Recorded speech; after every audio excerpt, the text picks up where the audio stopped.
குதிரை பேரம் தொடர்பாக ஸ்ரீவைகுண்டம் தொகுதி தாவேக்க எம்எல்ஏ சரவணனிடம் உளவுத்துறை அதிகாரிகள் விசாரணை மேற்கொண்டிருப்பதை அண்மை செய்திகளாக நாம் பார்க்கிறோம். இது பற்றிய மேலும் விவரங்களை நம்முடைய செய்தியாளர் முத்துராமன் வழங்க நாம் கேட்கலாம். முத்துராமன், விவரங்கள். வணக்கம் ஷாம்.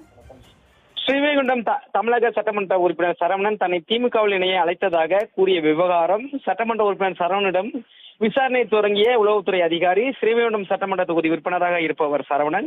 இவர் தமிழக வெற்றி கழகத்தில் போட்டியிட்டு வெற்றி பெற்றார். இன்றைய தினம் அவர் ஒரு பரபரப்பான ஒரு குற்றச்சாட்டை முன்வைத்து இன்று செய்தியாளர்களை சந்தித்தார்.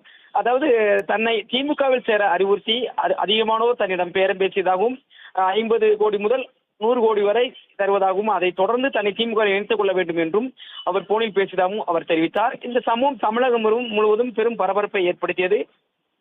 ஏற்கனவே தமிழக வெற்றி கழகம் சட்டமன்ற உறுப்பினர்களிடம் குதிரை பேரம் பேசி வரும் சம்பவம் பெரும் பரபரப்பு ஏற்படுத்தியுள்ள நிலையில் தற்போது ஸ்ரீவைகுண்டம் சட்டமன்ற உறுப்பினர் தன்னிடம் குதிரை பேரம் பேசப்பட்டதாக கூறிய சம்பவம் பெரும் அதிர்ச்சியை ஏற்படுத்தியுள்ளது.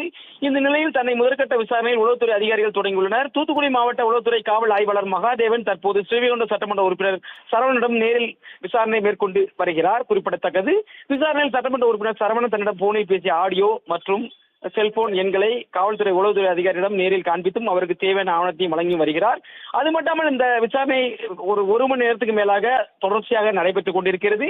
இந்த குதிரை பேரத்தில் என்னை தொடர்ச்சியாக முன்னாள் அமைச்சர் ஒருவர் தொடர்ச்சியாக வெவ்வேறு ஆட்களை வைத்து வெவ்வேறு நண்பர்களை எண்களை வைத்து தொடர்ச்சியாக பேசி வருவதாகவும் தான் சென்னையில் உள்ள சட்டமன்ற குடியிருப்பு அந்த இடத்தில் தொடர்ச்சியாக பேசுவதாகவும் இங்கேயும் பேசுவதாகவும் குறிப்பிட்டுள்ளார். இதை இந்த உளவுத்துறை ஆய்வாளர் தற்பொழுது விசாரணை செய்து வருகிறார். ஷாம்.